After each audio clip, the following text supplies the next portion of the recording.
6장 6절로 8절까지의 말씀이 되겠습니다. 미가서 6장 6절로 8절의 말씀입니다.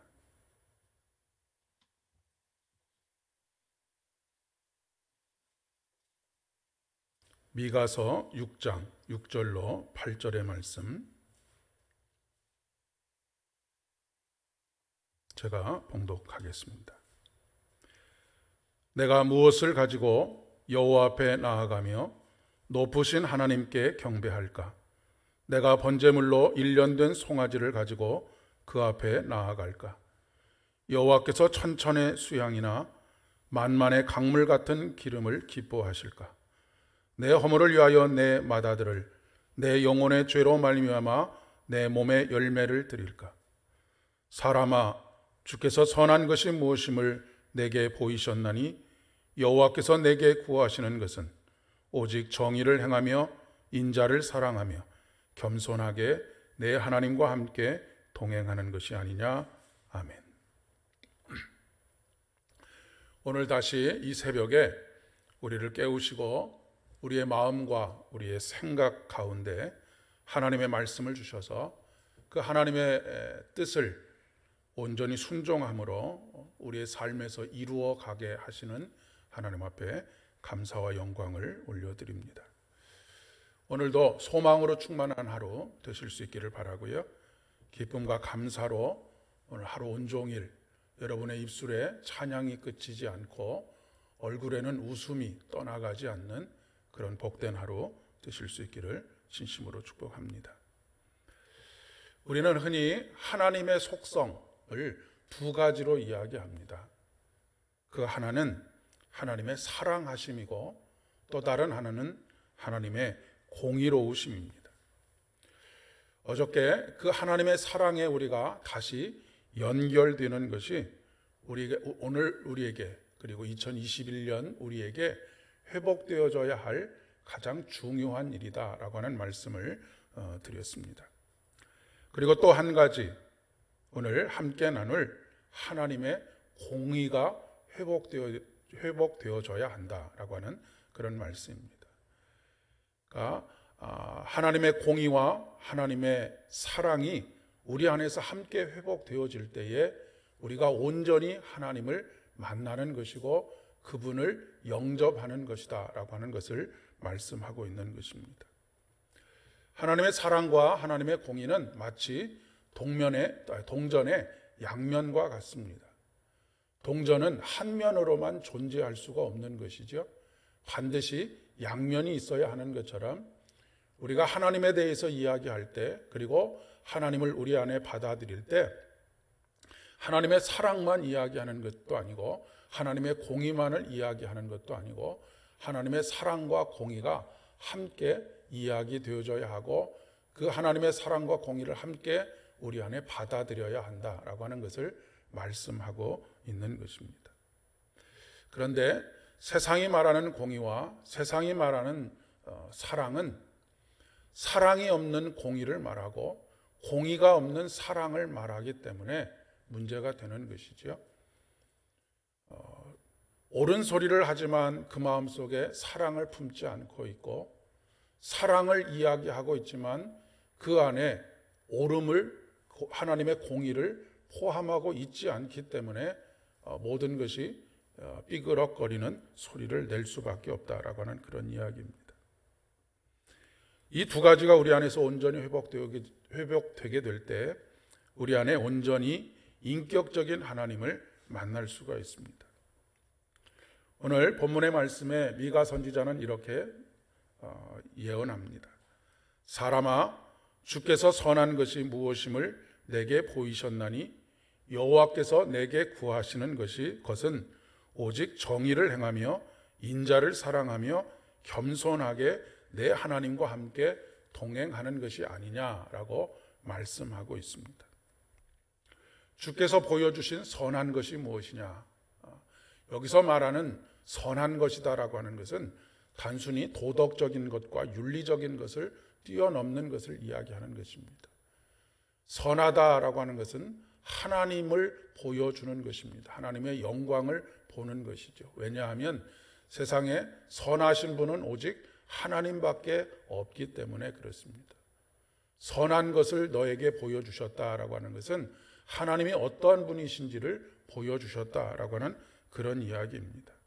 하나님이 어떤 분이시냐면 오직 정의를 행하며 인자를 사랑하며 겸손하게 하나님과 동행하는 그런 사람들과 함께 동행하시는 분이시다라고 하는 말씀입니다.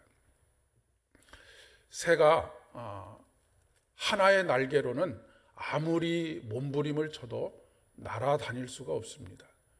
양날개가 있어야 자유자재로 하늘을 나를 수 있는 것과 마찬가지로 우리의 신앙이 자유자재로 날아오를 수 있는 오직 유일한 길은 하나님의 사랑과 하나님의 공의가 함께 작동할 때 비로소 이 일이 가능하다라고 하는 것입니다. 그러면 하나님의 공의가 무엇과 연결되어 있는지를 조금 더 자세하게 살펴보는 것이 필요합니다. 구약 성경을 통해서 특별히 미가 선지자를 통해서 그리고 여러 선지자들을 통해서 하나님의 공의는 가난한 자와 억눌린 자와 사회적인 약자와 밀접한 관계를 가지고 있다라고 하는 것을 우리가 알 수 있습니다. 이 사회에 자신의 처지와 형편 때문에 눈물 흘리는 사람이 없어지는 사회가 바로 하나님의 공의가 이루어지는 사회입니다. 우리가 요한계시록을 통해서 천국은 어떤 곳이다 라고 그렇게 이야기하느냐면 바다가 없어지고 눈물이 없어지는 곳이 바로 천국이라고 그렇게 이야기합니다. 그러니까 우리가 이 세상 속에서 하나님의 나라를 받아들인다라고 하는 것은 바로 눈물이 없는 사회를 만들어가는 것, 이것이 바로 하나님의 공의가 살아 숨쉬는 사회를 만들어가는 것이라고 이야기할 수 있습니다. 하청업체의 노동자라고 해서 그 몇천 도가 되는 천 몇백 도가 되는 뜨거운 쇳물에 떨어져 죽지 않는 그런 사회를 만드는 것이죠. 몇 달 전에도 제가 말씀을 전하면서 김훈 선생님의 이야기를 전해드린 적이 있습니다. 코로나19 이후에 우리 사회가 직면하게 될 가장 큰 어려움은 고통의 총량이 말을 다 할 수 없이 늘어날 것이다라고 하는 이야기입니다. 그런데 우리 사회가 하나님의 공의로운 사회가 되기 위해서는 이 고통의 총량이 골고루 분배되어서 사람들이 감당할 만큼의 그런 고통을 감내할 수 있는 그런 사회를 만들어가는 것인데, 그렇지 않고 이 분배가 어그러지게 되면 이 고통을 온전히 감내해야 할 사람들, 특정한 계층의 사람들이 생기게 된다라고 하는 것이죠. 지금 이 코로나19의 환경 속에서 가장 고통당하고 있는 분들이 누구냐면 자영업자들이 아니겠습니까? 기업을 일구려고 끊임없이 몸부림을 치지만 그 어떤 노력도 다 수포로 돌아가는 이런 상황, 오롯이 그것을 다 몸으로 견뎌내야 하는 그런 상황, 이런 상황은 먼 이웃의 상황이 아니라 바로 우리 자신의 상황이라고 하는 것입니다. 바로 우리 곁에 있는 형제와 자매들의 상황이고 우리의 자녀들이 직면하고 있는 상황이라고 하는 것이죠. 그렇기 때문에 우리가 이런 상황 속에서 교회는 과연 무엇을 해야 하는가, 그리고 무엇을 할 것인가 라고 하나님께서 묻고 계시는 그런 질문에 오늘 우리 한 사람 한 사람이 대답할 수 있어야 하겠다라고 하는 것입니다. 미가 선지자는 이사야 선지자와 호세아 선지자와 동시대에 예언을 했던 선지자입니다. 남유다에서 주로 활동을 했는데 북이스라엘에 대해서도 예언을 했던 선지자이기도 합니다. 미가라고 하는 이름은 여호와와 같으신 이가 누구십니까? 라고 하는 뜻을 가지고 있습니다. 앞에서 언급한 사랑과 공의로서의 하나님, 그 하나님을 이야기하는 것이 아닐까 싶습니다. 그는 북이스라엘에 대해서도 경고를 했는데 뭐라고 경고를 했느냐면 하나님의 심판이 임박했다. 그리고 북이스라엘의 멸망이 임박했다라고 예언을 했습니다. 남유다에 대해서도 예언을 했는데 뭐라고 이야기를 했느냐면 야, 북이스라엘이 멸망당해 가는 것을 봐라. 왜 북이스라엘이 멸망당해 가는 것을 가는지에 대해서 정확하게 잘 알고 그 똑같은 잘못을 저지르고 있는 너희들의 삶을 돌이켜서 하나님께서 심판하시는 그 멸망을 너희들은 당하지 않아야 되겠다라고 예언을 하고 있습니다.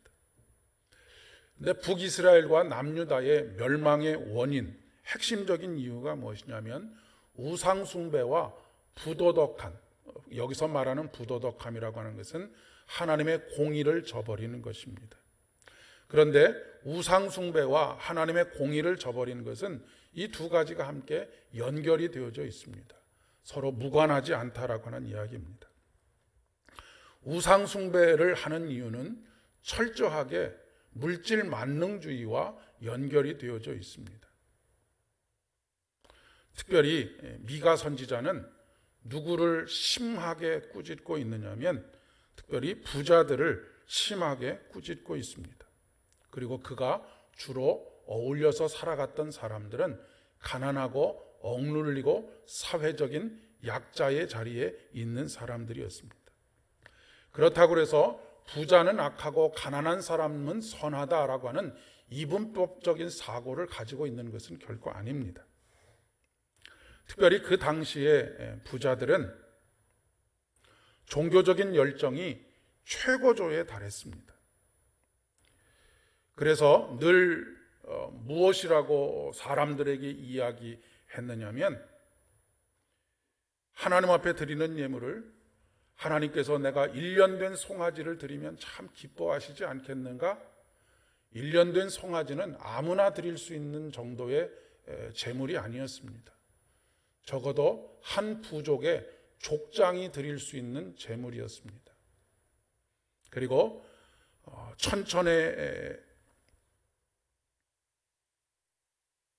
수량이나 만만의 강물 같은 기름, 이것을 드리면 하나님께서 기뻐하실까라고 하면서 그런 것들을 드리는, 그러니까 종교적인 열심이 최고조에 달해 있었다라고 하는 것입니다. 그리고 그들이 할 수 있는 최고의 헌신이라고, 제물이라고 생각했던 것이 무엇이냐면 또한 자신의 죄를 회개하기 위해서 내 맏아들을, 내 영혼의 죄를 회개하기 위해서 내 몸의 열매를 드릴까라고 그렇게 많은 사람들에게 자랑스럽게 이야기하면서 나의 종교적인 열심이 이렇게 극에 달해 있다라고 자랑하면서 다녔다라고 하는 것입니다.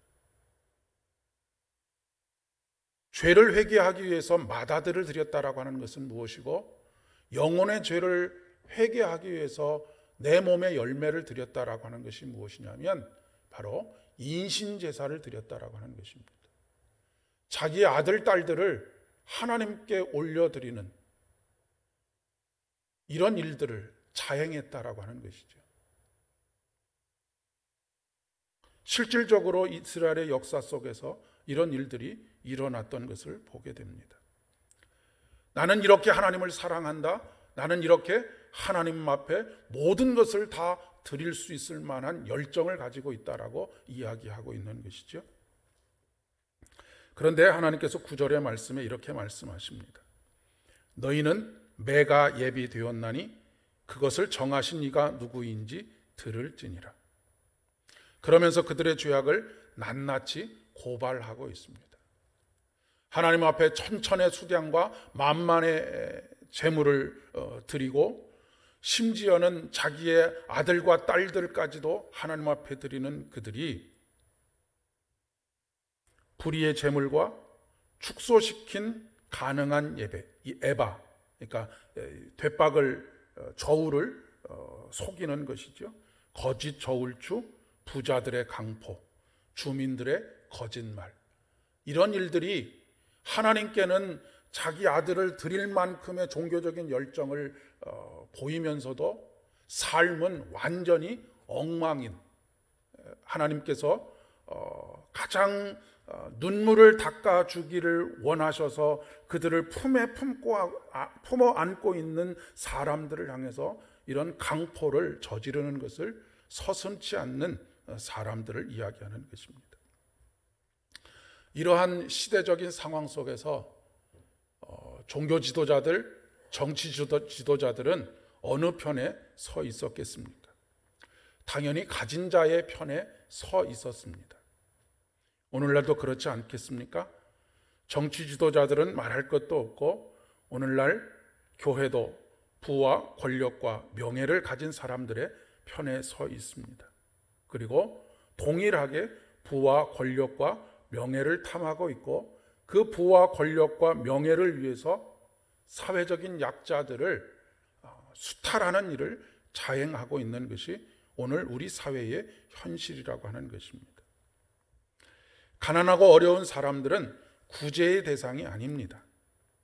가난하고 억눌린 사람들, 사회적인 약자는 구제의 대상이 아니라 동행의 대상입니다.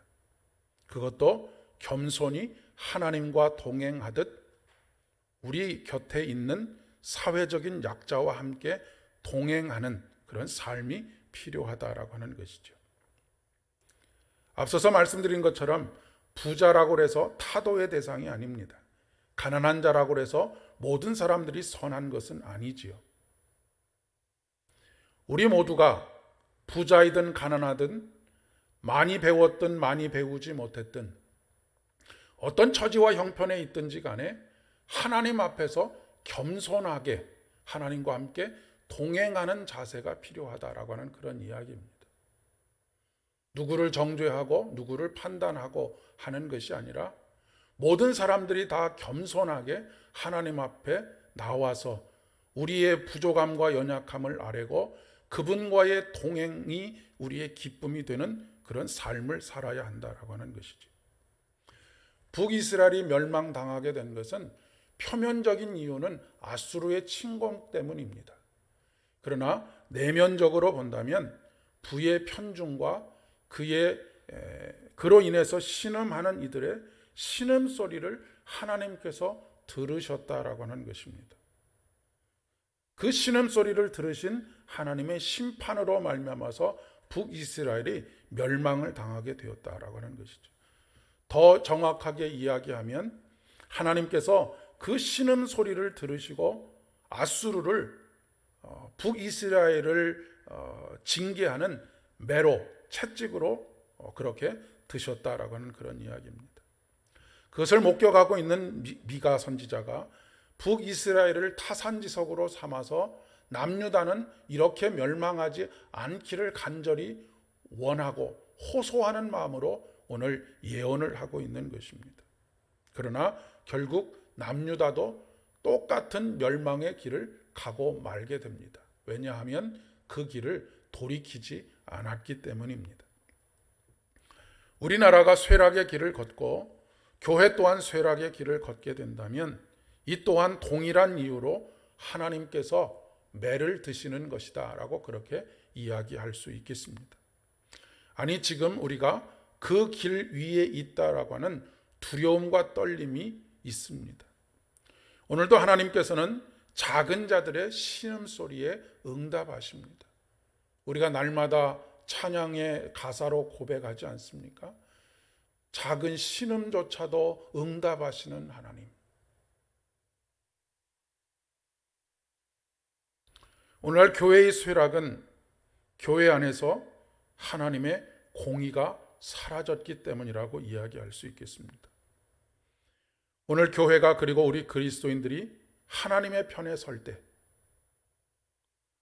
부자 편에 서거나 가난한 자의 편에 서는 것이 아니라 하나님 편에 서게 될 때에 비로소 하나님의 하나님 되심이 회복되게 될 것입니다. 그리고 그곳은 물된 동산과 같고 물이 끊어지지 않는 샘과 같은 곳, 하나님이 다스리시는 하나님의 나라가 될 것이다라고 하는 것입니다. 아무쪼록 우리 안에 하나님의 사랑과 하나님의 공의가 회복되어지는 한 해가 되어 주실 수 있기를 진심으로 축복합니다.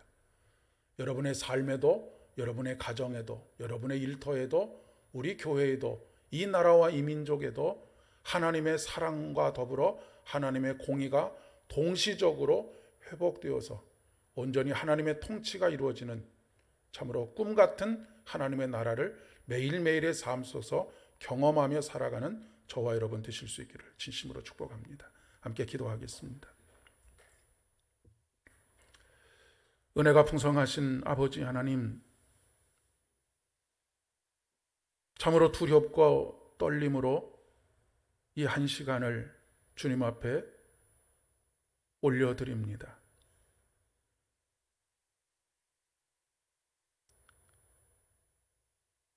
참으로 이 사회 속에 벌어지고 있는 수많은 일들이 우리가 하나님 편에 서지 않기 때문에, 그리고 방관하고 있기 때문에 생겨지는 일들인 것을 고백하며 오늘 찬송으로 고백한 것처럼 기쁘게 십자가 지고 가게 하시기를 간절히 소망합니다.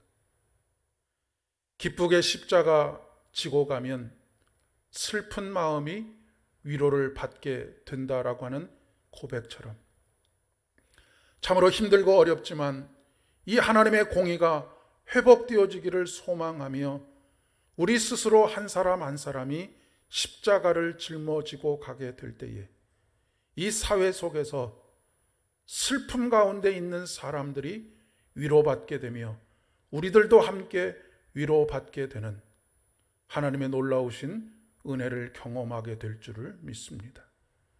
아버지 하나님, 사랑받기에만 급급하지 않게 하여 주옵시고 하나님의 사랑과 은혜를 구하는 것에만 급급하지 않게 하여 주옵시고 하나님의 공의가 다시 회복되어지는 그런 놀라운 믿음의 여정을 통하여서 이 나라와 이 민족이, 한국 교회가, 그리고 우리 교회가, 우리의 가정과 일터가 멸망의 길을 가지 아니하고 물된 동산과 같고 물이 끊어지지 않는 샘과 같은 곳이 되어져 갈 수 있도록 오늘도 주의 은혜를 한없이 쏟아 부어 주시옵소서. 모든 말씀 예수님의 이름으로 간절히 기도드립니다.